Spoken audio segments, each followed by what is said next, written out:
All right, see ya.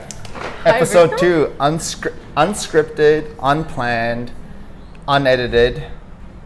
We're just gonna shoot the breeze. Cheers. All right, cheers. Happy Saturday. Happy Saturday. Hey, so Sia, I've known you for a while, but I don't really know too much about your Singaporean roots.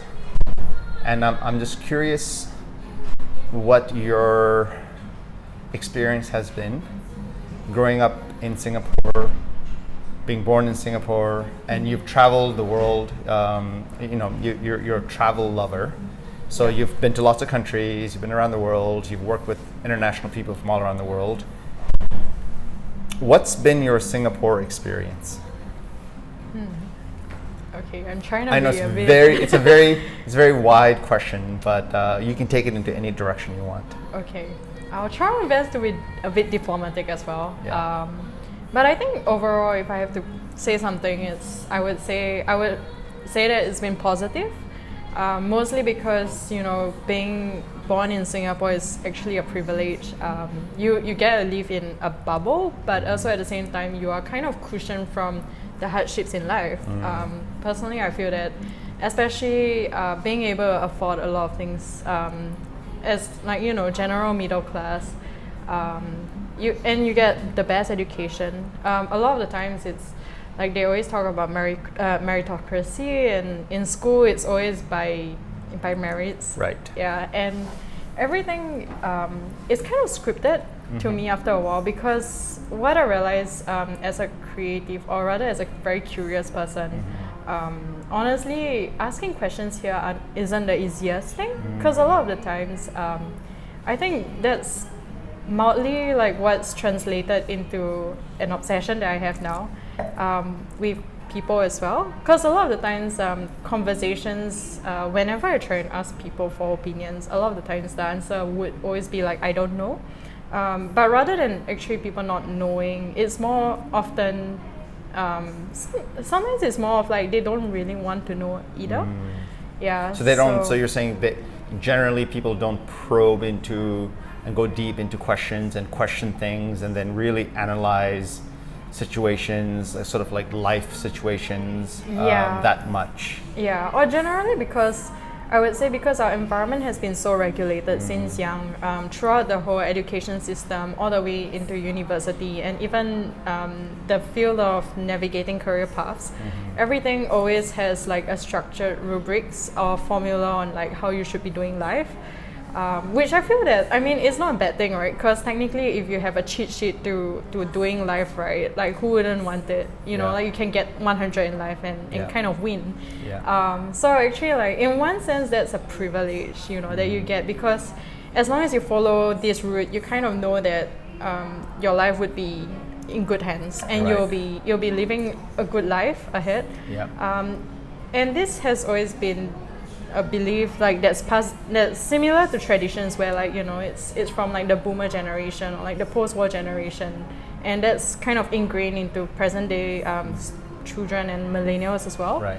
What's been your schooling, like where did you go to school in Singapore? Like primary school, middle school, high school, university? Yep. What's been your education experience or journey? I would say it's been really interesting.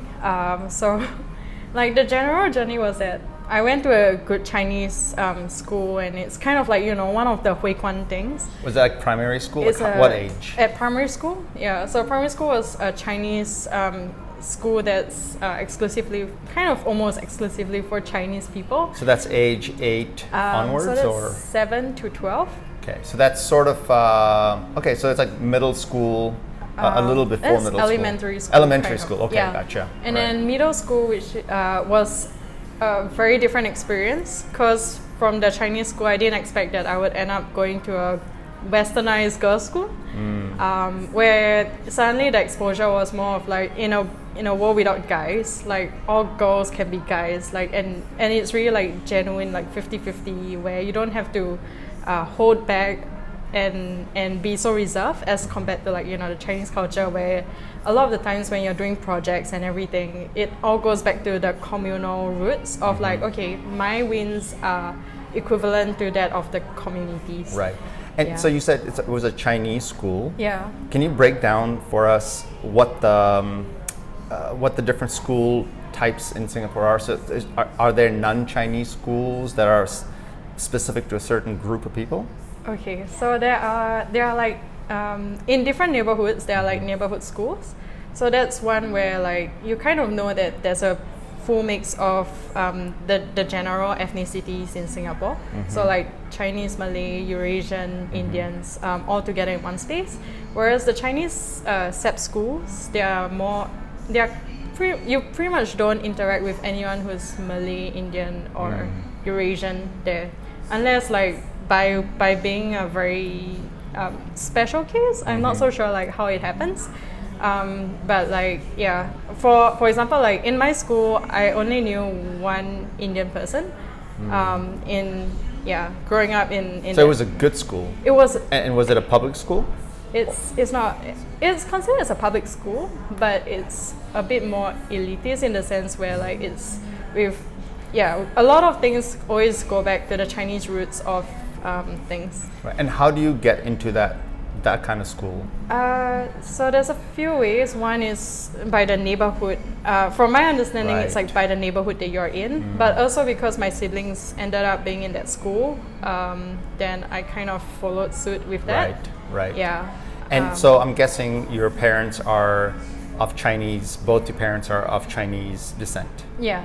And what's been like? What's your? I find that very fascinating, right? Because we're sitting in a place that's one of the first Chinese clans in Singapore, and I don't know much about the sort of generational, historical, I guess environments in Singapore. So, can you break down for us what your parents, what sort of generational Chinese backgrounds they have?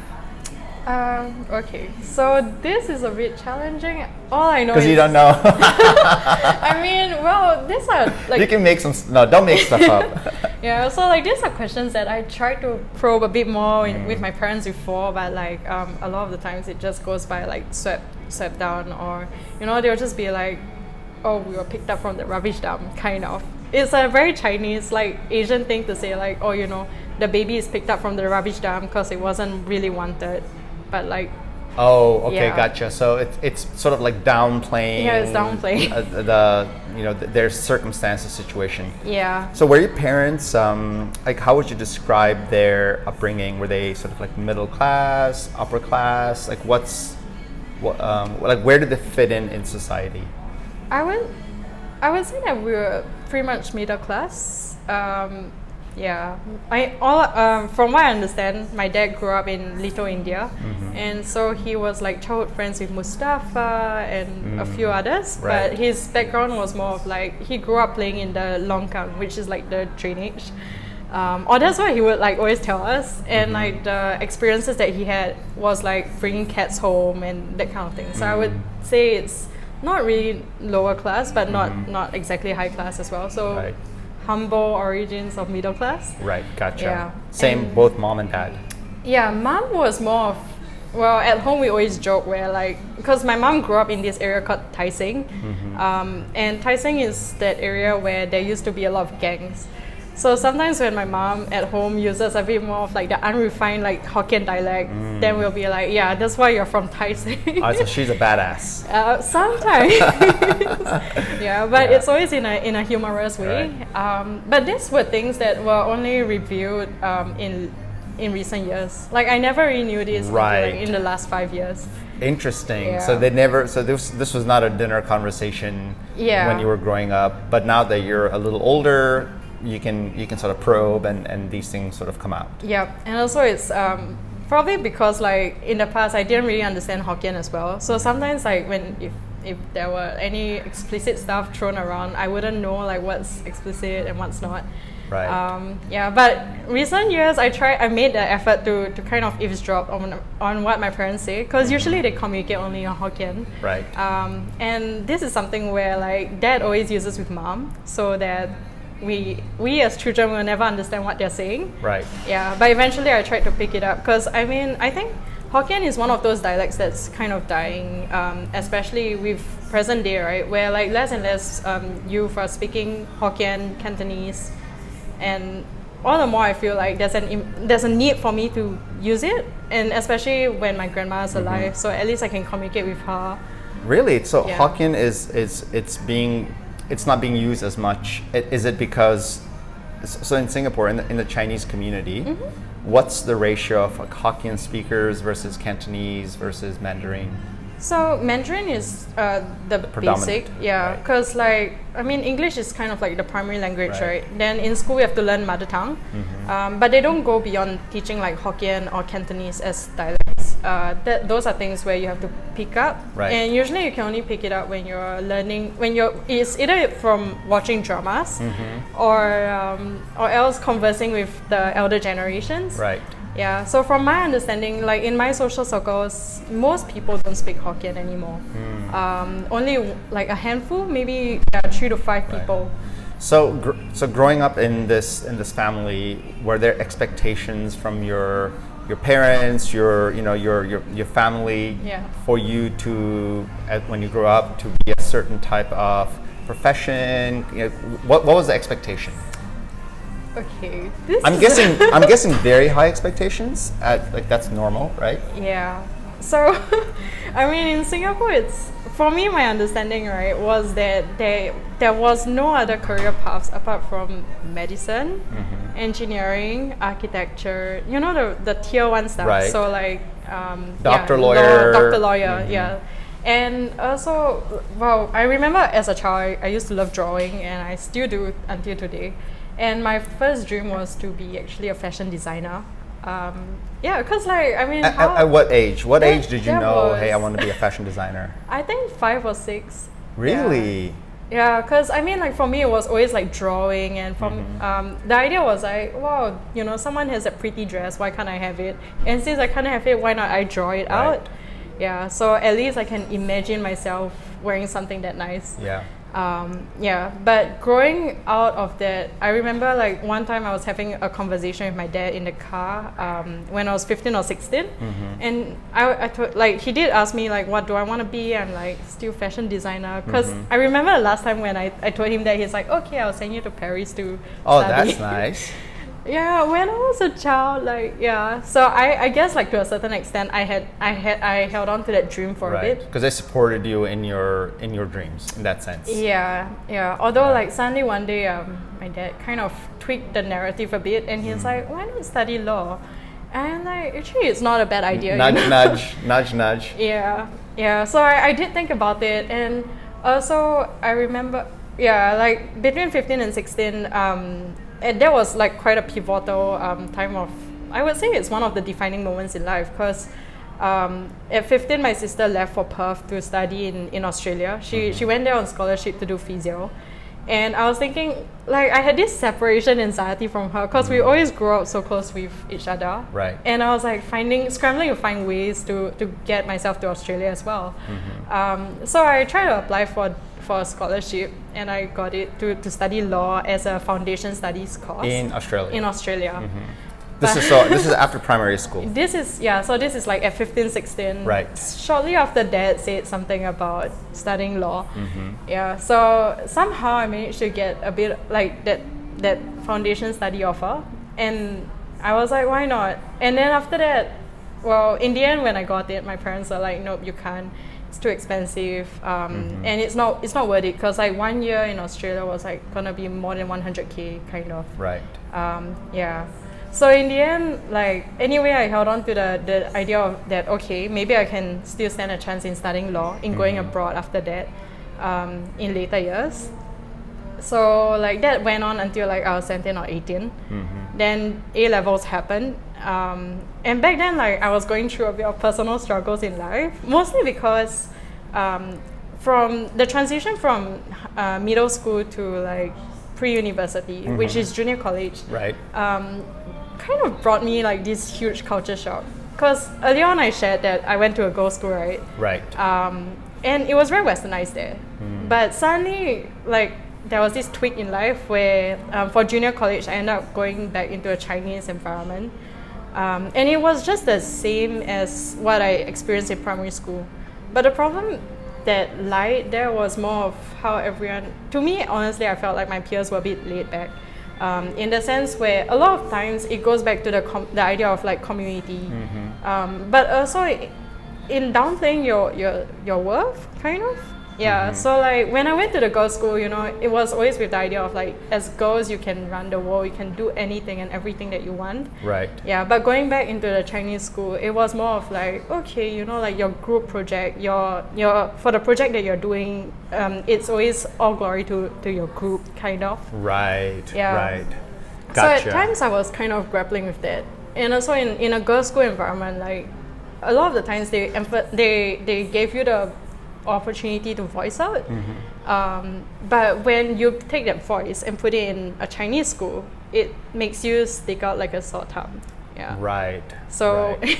yeah, and that's not exactly like what was embraced also at that point of time, because the school that I was in was again like a SEP school, where like it's one of those top tiers one where you go in for a program of 6 years, so you don't have to take the O levels, you just go to that school, and at the end of the 6-year program you take A level straight.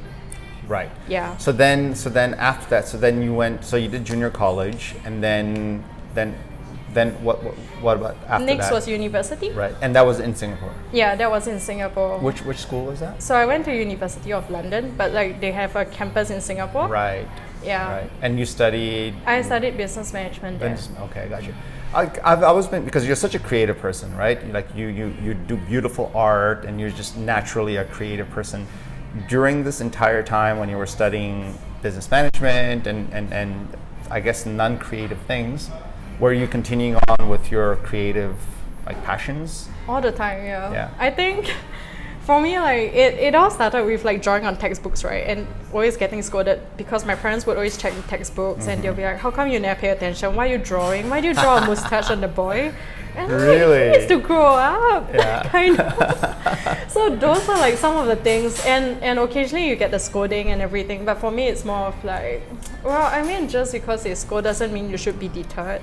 Right. And for me, it's more of like, you know, when you're paying attention in class, like you cannot really do other things that diverts your attention, right? But with so much energy as a child, like Right. you just need to find like your hands moving and itching to do stuff. Yeah. So for me, it just somehow always ended up going back to drawing, and then like I think personally, like it never really. Yeah, it was always like random. It then translated into like random gigs later on in life. I would say, like during university, when I was studying business management, right, I was doing a bunch of random gigs that I had, and also like working part-time in a cafe. So working for the cafe, like I started helping out with doing a bit of like design stuff on the chalkboard, on like writing out the menus. Right. And then apart from that, there was also because like through friends of friends and uncles who run like classes, I think, like I ended up doing a bit of, I helped to teach craft in the end, and then somehow I also found a way to like and end up drawing comics. Yeah, so like throughout the last couple of years, especially after junior college, I would say that I had a lot of opportunities to somehow cultivate a bit more of like the arts. So you were sort of like ad hocly pursuing your creative passions. Yeah. And then after university, when did the travel thing, because you spent some time traveling the world, right? When did that happen?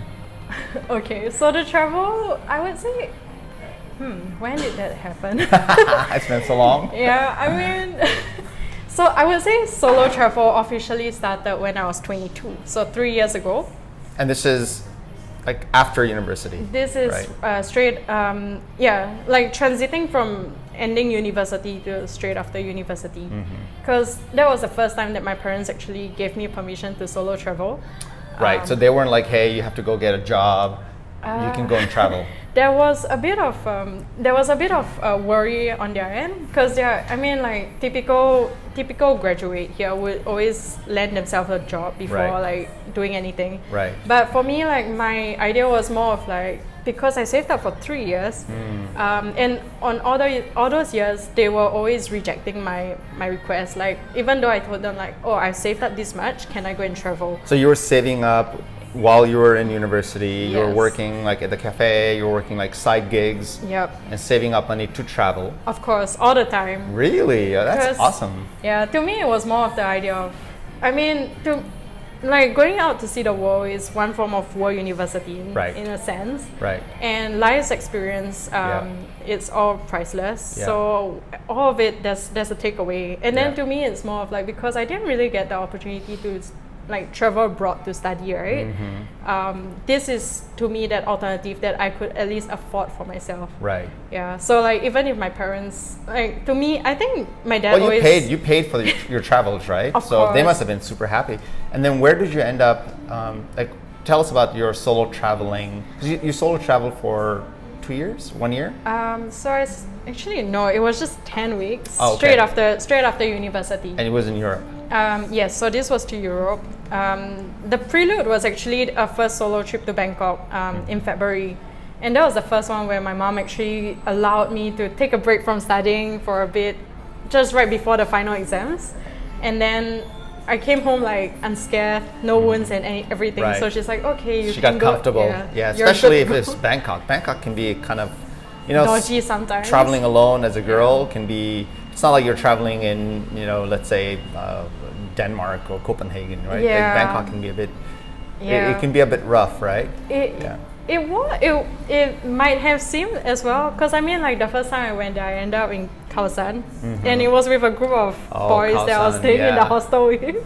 So like, you know, this narrative That's could a fun go. street. It's a fun street, Yeah. especially with for a first time. Yeah. Um, I love Khao San. I mean, I- it's a bit seedy, but it's also, I think it's because it's people from all around the world come there. yeah. I think it's got this vibe that I don't know. There's not many cities in the world that have sort of captured that Khao San Road, Right. Yeah. you know, like vibe. Yeah. It's so much fun. It is. Even like, I mean, if you kind of see Siam Reap, right? There's also a street that's similar.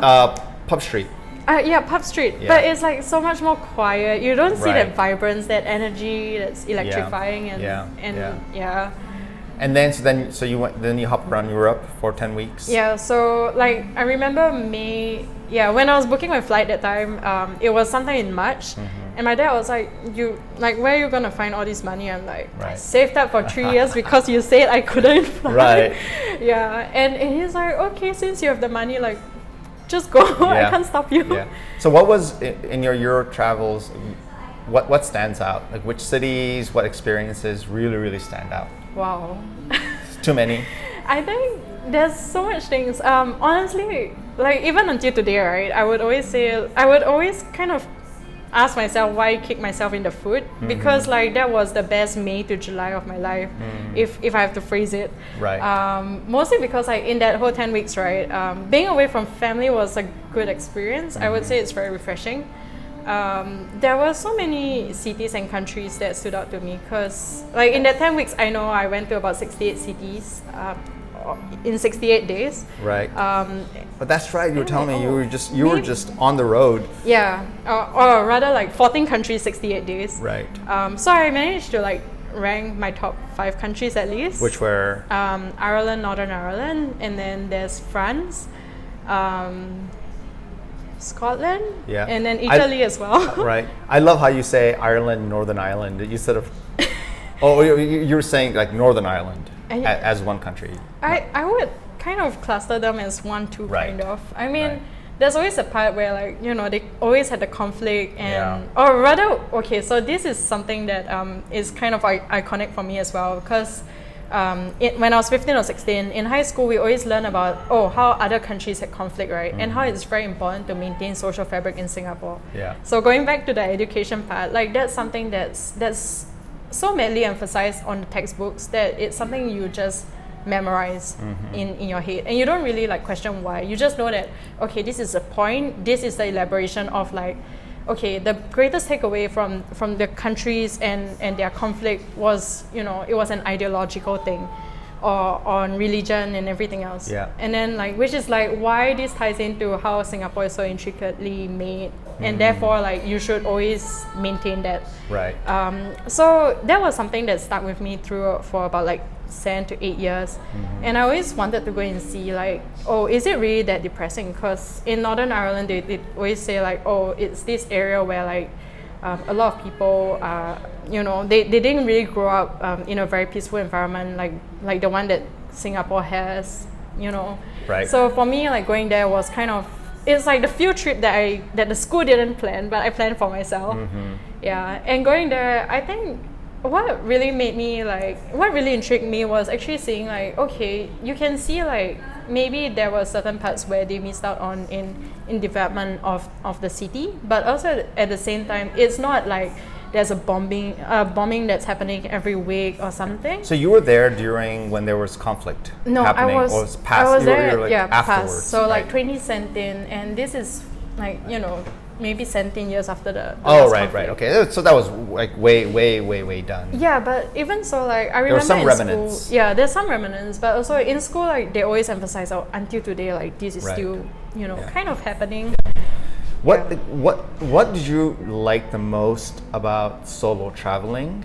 Because I know we've spoken about this, and you've written about this, where you sort of, if I remember correctly, you mentioned dealing with like unexpected things, those types of things that happen when you're traveling by yourself. But yeah, what were some of the key sort of things that you felt were takeaways from solo traveling? Oh, this is one of my favorites. Yeah. Because traveling to me is always like going out to see the world, and also like contrasting that education to the one that I was raised with, right, where everything is structured and everything and planned, rigid sometimes. And for me, I think one of the things was learning how to embrace spontaneity, and also like learning how to deal with uncertainty as well. Yeah. Because out there you don't really know like what's expected. Yeah. And honestly, like in the 10 weeks that I was traveling, right, I met up with friends, and there were periods of time where we traveled together. But for that 10 weeks, I tried to plan out as how typical like Singaporeans would do for every trip that they go for, where like you know by every hour of which day what you're doing. Right. But I kind of ran out of time because at that point of time I was still juggling my studies as well. So I realized that I only planned for like the first 3 weeks, and the remaining 3 weeks for the remaining 7 weeks, it was all impromptu. Yeah, it was completely impromptu. And were you doing couch surfing then as well, or Yes. was that afterwards? So couch surfing was during that period of time, and I think it was one of the best community experiences that I've faced. Also going back to the idea of like, how is it like growing up in Singapore, right? For me, like I feel very fortunate. Like you can just walk home at 12 a.m., right? Knowing that, wow, even if you close your eyes, you're still going to land up in your bed somehow. Yeah, super safe. Super safe. Yeah, so with that, and it also always made me kind of question like, okay, so I live in this home for over 20 years. What do other people's one look like? Right. Yeah, so for me, there's always the idea of like, what makes a house a home? Yeah. Sufficiently that, people are comfortable, where that people are holding space for you and you're holding space for them. To be open enough to have vulnerable conversations. Right. Because for me, like honestly, I don't really experience that as often as I would like in Singapore. Partly because like tradition has it where like taboo things you cannot really talk about, and sometimes like asking my parents, they'll be like, oh, I don't know, and that sort of thing. It's like it's one way of being silenced, where like your questions go by unanswered, and you just have to write it off because it's the way of life here. Yeah. But do you think that is a generational thing? So it's like your parents' generation, which is the case in most countries, right? Yep. There's like a generational thing, but clearly, I'm guessing that you're going to be of a different mindset because you probably had a bit more exposure to the world. You've traveled more. But yeah, coming back to couch surfing. Yep. Oh yeah. Okay. I loved couch surfing. I couch surfed all over the world, and I never had one bad experience. Okay. But then again, I'm a guy, Yep. so generally, I don't have to worry about my safety as much as if you're solo traveling as a girl. But you had a fantastic experience, right? I wouldn't say that everything was positive, honestly. If I'm, yeah, I mean, but the thing is, I think for me, at the end of the day, it's more important for you to understand like what your boundaries are and like how you can, like say shit hits the fan, right? How you gonna manage your own expectations? Because of course with couch surfing, it brings the idea that okay, as a female, your stakes are pretty high because like you might end up in the worst case scenario, rape or death. Right. But also at the same time, like if you get taken advantage of, then like how you gonna cope with that for the rest of your life, rather than processing it as a trauma. Because I mean, I think for me, like most of my experiences were positive, and especially in Ireland, like I had nothing planned. That was where I ran out of plans actually. And I remember like there was this one time when I was actually on the bus from Northern Ireland straight into Galway in Ireland, which is a lesser taken route, and in fact like the people there don't really know like this route exists by bus as well. But I remember that I wanted to stay in Galway, and all I had was one pen pal who was kind of working in a restaurant there. But he didn't have a space to offer me, and I was like, at that point of time, I know that I was comfortable with money, but also at the same time, even if I wanted to, there was no space for me to rent. Like that weekend was fully booked and everything. Right. So I randomly like asked this guy who asked me out for drinks whether he has a floor to lend. And like, I'm sorry, I know I just replied like 1 week late, but also at the same time, of course, I'd be keen to meet up for drinks. I'd also be keen if you have a floor to lend. And what did he say? He was like, sure. Yeah, he was like, yeah, sure. Like, and suddenly he gave this address. And for me, like, it's so weird because it's kind of like unlearning what you're conditioned to learn here, right? Where like, firstly, you never take anything from strangers, and don't even ask them anything. Right. So you were well, I wouldn't say battling, but you were definitely your mindset was a lot more open to having this sort of solo traveling, new experiences, as opposed to other people who may have been raised in a similar environment, maybe very closed off to maybe pushing the envelope a little bit, because couch surfing can be, I guess, a little bit of a pushing the envelope for a single girl traveling for the first time, right, outside of Singapore. Absolutely. But for me, I mean, yeah. So like to start off with all of that, actually, at the end of the day, I told myself like, from anything and everything that happens, at least like at the end of the day, you are accountable only to yourself. Yeah. Because at that point of time, I mean, I don't have to. I had to message my mom at the end of every night, or I tried to. But also at the same time, it's knowing that at the end of the day, if you're not gonna be able to help yourself, then no one else can. Right. So it's with it's like going in with two conditions to yourself and no expectations for the rest. So, are you generally an optimistic person? And the reason I'm asking this is because they say you can tell a lot about a country and the future of a country based on how the young people of the country, if they feel optimistic or not. So there's like all these surveys where they ask this question to, say, young Japanese people, and surprisingly, it turns out that young Japanese people are not very optimistic about their future for some reason. I mean, I guess lots of reasons, right? That's not a good sign for the future of a country. Yep. But I'm wondering, what is your optimism level about the world and about the future, and how is that similar or dissimilar to like other people like you in Singapore? Okay, so I think largely I'm optimistic, especially because in recent years, especially, right, getting to interact with you and like the other entrepreneurs who are coming into the space. Personally, I was wondering initially back in 2018 when I just met you guys in the hostel space and everything, right? Like I was wondering like why would people want to come here, and like why would people want to stay here for more than 4 to 5 days? Right. Because I always had this idea, okay, like Singapore, I've grown up here for over 20 years. After a while, you fall into a routine and it gets very monotonous. Essentially, if I'm being completely like honest, as a creative, I think it's not a good space to be at. Mostly because like your questions don't go by answered, and like there's so much red tape that you need to work around with. It might be easier for you to kind of just give up.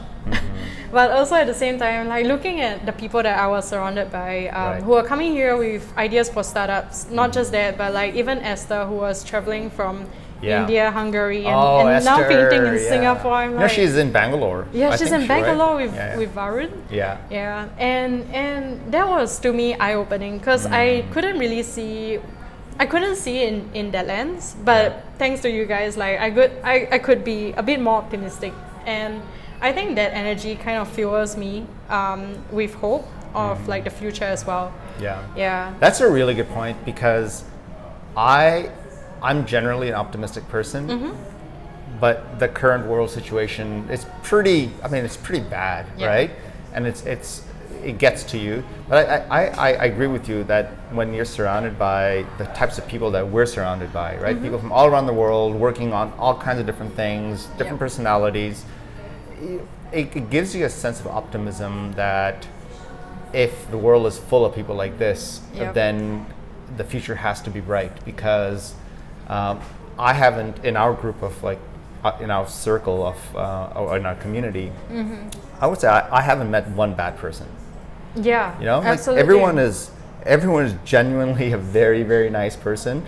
And they're all optimistic, and they're all working on like solutions for problems, right? Yeah, absolutely. I mean, so actually stumbling back to 2018, right, and into tribe theory, I think that was something that really changed my point of view, because I remember when I was walking by and suddenly talking to Esther, I was very jaded.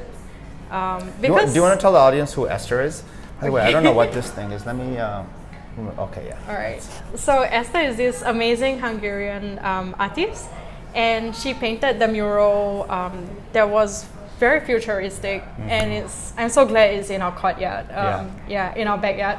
And from her, actually, she was the one who kind of led me in from the back door into the hostel, where I had the next best, like, amazing conversation with CK. That was all the way back in 2018. Right. Yeah. And from the spontaneity that Esther shared, that was enough for me to feel inspired and energized. Yeah, what a interesting person, huh, Esther? Yeah. So she was traveling the world doing murals. Yeah, doing murals. Right? I mean, that was her agenda was, I'm going to travel the world. Every place I go, I get free accommodation, and in return, I'm going to paint them beautiful murals. Yeah. And that's what she was doing. And wow, like she was a very interesting artistic person. Yeah. But yeah, okay. So you're generally optimistic. Yeah, I would say that she fuels my optimism as well. I mean, because especially as an artist or like creative in Singapore, right? That's one of the struggles, because you know that, okay, at the end of the day, if you create art, it's for like the government, for a body, like a governmental organization kind of. Whereas like looking at Esther, she's like this, you know, this individual who's doing her thing without anybody stopping her. Right. And I kind of saw that as like, you know, that can be one potential future as well. Right. So it sounds like creativity and art is something that you're still like super passionate about. Is that the direction you want to take your, I mean, I don't know if profession is the right word, because it doesn't have to be a profession, but is that the direction you want to take your efforts in life, towards like creativity and being an artist? Oh, I like this question. Well, because like with Draper Startup House, you're doing so many different things, right? You're doing communications, you're doing writing, you're doing events, you're doing community management, you're doing social media. I mean, you're doing so many things, which I guess there's creative aspects to it, but I wouldn't necessarily say like this is a creative, like you're fully creative all the time, right? Yeah, but I think, for me, okay, so the way that I'm seeing it is like taking the concept of creativity and trying to replicate it in as many aspects of life as possible, so that like every day something would always be refreshing, it will always be insightful, and as exciting as the first time. So in terms of like a career, I'm not so sure like where this will bring me towards, but my hope is more of like being able to see that this creativity in the arts, that span out from the arts, can be replicated in different aspects of life and different fields of career, and by doing that, maybe like inspiring the next generation to actually see like if you like the arts and if you're passionate towards it, like you can do something with it. Right. Yeah. So like that's more of like the general direction. I wouldn't really say like it's a career per se, but like maybe as a separate passion project endeavor in helping to inspire others. Because even like being in Draper House, right, where like we have plantpreneurs, we have very creative entrepreneurs over here, and for me, like which we're bringing to Singapore. Yes, which we are bringing to Singapore. Yeah, that's right. Kishore, if you're listening, we're bringing plantpreneurs to Singapore. Absolutely, I'm so excited. Yeah, the green movement, man. Yeah. Yeah. So it's things like that where like you can see creativity is like sprawling all over, and I think that for me would be my endeavor. In the sense where, you know, if people find that one place is already set dry of ideas, I want to be the one that's like, no, you need to think twice as hard, or like source from somewhere, as entrepreneurs always do, right? Being very resourceful, where like, or sometimes even like crowdsourcing, you know, like that's where originality in thought also can come from. So that leads me to the question that you ask, which is, what inspires you? Well, what's the question? What inspires you? How and when? Is that the question? Yeah. Wow, this is a tough one. Oh, it's your question. I'm still, so until today, it's I would say like it's an ever-changing answer. Right. I mean, like it's kind of like open code as well. Right. Where like it's continuously growing. But I would say like what inspires you today? What inspires me today? Boss. No. Thanks, boss. Okay, fine. Okay, in terms of inspiration, I would say the surroundings. The surroundings that I'm in. It can be a mood. It can be people. It can also be nature. Even wine. Like I think coffee and wine are one of those fuels where I'm like. I agree. It Cheers. makes you. Cheers. So basically, you're inspired by lots of different things. It's not like one or two specific things. It's an ever-changing. No, that's great. Hey, but if going back to the plantpreneur side of things, right? I'm just gonna say, I think relating with Kishore, who's a fellow like amazing creative, right? We are similar in the sense where both of us see ourselves as like plants that are self-sustaining, kind of. And for me, the way that I see it is like at the end of the day, my end goal would kind of be like a plant or a tree where you're self-sustaining, but also just, you know, taking the bare minimum from the environment, right, and creating like something that's meaningful, productive. Like for me, my byproduct is maybe art. That's one of the things where I'm driving it towards. Right. Yeah. Hey, that's great. Let's make this plant project awesome.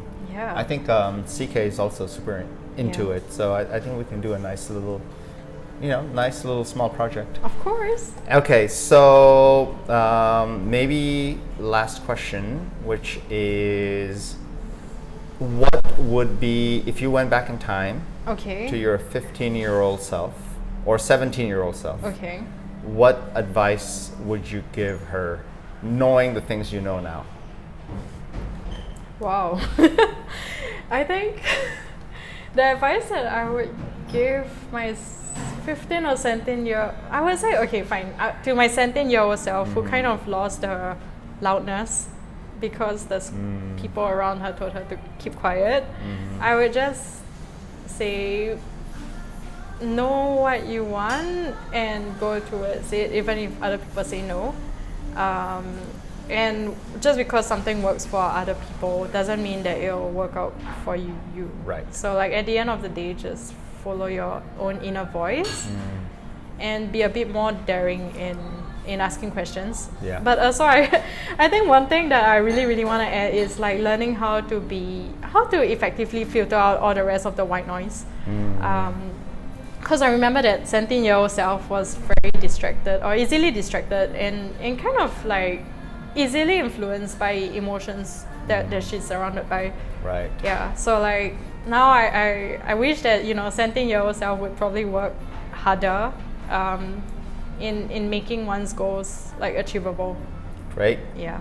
I think that's a perfect ending point on a nice positive note. Follow your intuition, follow your dreams, follow your passions, strive to be yourself. Yep. I guess would be the advice, right, to a 17-year-old. Yep. Okay, great. All right, with that, I guess we can end this. Or do you have? Oh, it sounds like you have more things to say. No, I actually have a question for you. Oh yeah, please. Okay, I know we're with Draper House, we're on the journey of like enabling 1 million entrepreneurs, right? But now I want to shoot you this question. I know it's super random, but also at the same time, how would you be able to identify yourself in 1 million people? Like, how would you know that that's a Vikram out there? Oh boy. So okay. So if I get the question right, you're asking, when I look at people, is there a way I can look at someone and say that person reminds me of myself, or you can say that can be one way, but also another one is like, well, say if you're sitting down here, right? But in a crowd of 1 million people out there, if you were to spot yourself, how would you know that that's definitely Vikram? Oh boy, I don't know. That's, I guess, I mean, to be honest, I think we're all very much similar. Like, I think if you took 1 million people, I would say most of the people would be very similar. Okay. I mean, they would have their own, of course, their own like environments that they grew up in, and so nuances. But I think in general, if you take 1 million people who are, say, like my age, I would say most of them are probably very similar to me in the sense of like the things they want in life, right? Because everybody kind of wants very similar things as a foundational stuff, right? People want to be happy, people want to be safe and secure, people want to pursue their dreams. Even if they're not doing it, like they may not be doing it, they may not be pursuing the things that they should be or want to be, but they want to, right? And so I think that underlining similarity is, I don't know if there's a huge difference between people in that sense. I mean, I guess that would be one answer. Okay. But I guess what makes me uniquely different is that I feel my framework for the world is unique to my condition, my situation, my environment. Okay. Like I look at the world as a very small place. So that perspective, I think, is not something that everyone has. Because generally, I've had the good fortune to like really travel and really see a lot of the world. So that makes the world a lot smaller for me. So I think that perspective is uniquely mine. Okay. Not that other people don't have that, but it's a rare thing, I think. So that's probably. I look at risk very differently. Okay. Like I think my framework for risk is very unconstrained. Like for me, I if everything fails and Anna and I have to go and live in a shoebox somewhere, it's fine. Like that doesn't faze me. That doesn't make me feel like, oh, I have failed. So I think my framework for risk is probably a little different. Which is probably uniquely. So I mean, I don't know. I mean, I don't know if I'm answering your question, but I think it's a very difficult question to answer, and there's so many like different. Okay. Yeah, I'm kind of scapegoating the question, but is that sort of like what you were looking for, or sort of? Yeah. So I mean, like, okay. So from what I'm understanding, it's like in a group of 1 million people now, like what differentiates you is probably that risk framework that you have that's unique to your perspectives, that's shaped by the world. And also I feel I'm very adventurous, and I don't think a lot of people are very adventurous. So within that 1 million people, I'll say the average would not be adventurous. Right? People who wouldn't mind sort of like picking a bag, going to a different country, starting over again. Right? I think that behavior is, I think it's a very adventurous sort of characteristic. It is. And I think that would be something that would be a trait that would stand out. for me. So whenever I see people, and Singapore is a great example because you meet people from all around the world who've sort of like uprooted themselves, come here, trying new things, right? Yeah. So I think that adventurous characteristic is something that I spot. Like when I meet people who are, lived all around the world on their own accord and on their own like desire. Yep. That's something that stands out to me, and I relate to that person. Okay. Very very easily. Yep. I think optimistic people who sort of like look at the world as we're in a really, the future is bright. I think I relate to those people a lot better. Okay. And generally, if you take 1 million people, they're probably like average optimism will probably not be very high. Yeah. Yeah. So I guess those types of characteristics. Okay. Yeah, I think that suffices. yeah, definitely. Yeah. Yeah. So yeah, actually, I'm asking this because it's part of this new project that I'm working on. Like basically from that window art thing that I did a while back. Right. And I think the idea is more of like similar to the concept there. I'm trying to replicate that creativity. Where the idea is that in a place where we're currently kind of like stuck here for now, right? Yeah. We're grounded. I actually want to take that creativity from crowdsourcing for like ideas and perspective to help me shape mine, so that I find a bit more of like holistic view in this world as well, and drawing from people's positivity, right? Where sometimes it's like lesser appreciated. Right. That's something that is there. Right. But it just gets muted out. But I'm trying to take that and amplify it. Yeah. In the midst of like trying to find my own footing as well. Yeah. So actually, like that's part of that's a good project. The greater project. Yeah. That got me thinking that I feel that I'm generally, at least my thinking is a bit more like on the spiritual side. Yep. Where I'm not a religious person, but I think because of my upbringing, I generally look at the world from a bit like everything's connected, Yes. not to say that I'm like very like hippy dippy, but I do like to see the world from a spiritual angle, where sort of like everything and everyone is generally connected somehow. Yeah. And I think that point of view is, when I meet other people with that kind of point of view, it's nice. It's a binding force, I suppose. It is. Yeah. Absolutely. I mean, from the people that I've been surrounded by, they're always like, the universe works in ways that you want it to work for you. And for me, like my parents are always like, law of attraction. If you're gonna think positive things are gonna happen. Yeah. But if you're always so negative, it's gonna be like that. Oh yeah, definitely. I mean, I think that's just sort of like, I guess, just chemistry, or it's just physics, right? And the self-fulfilling prophecy-ish.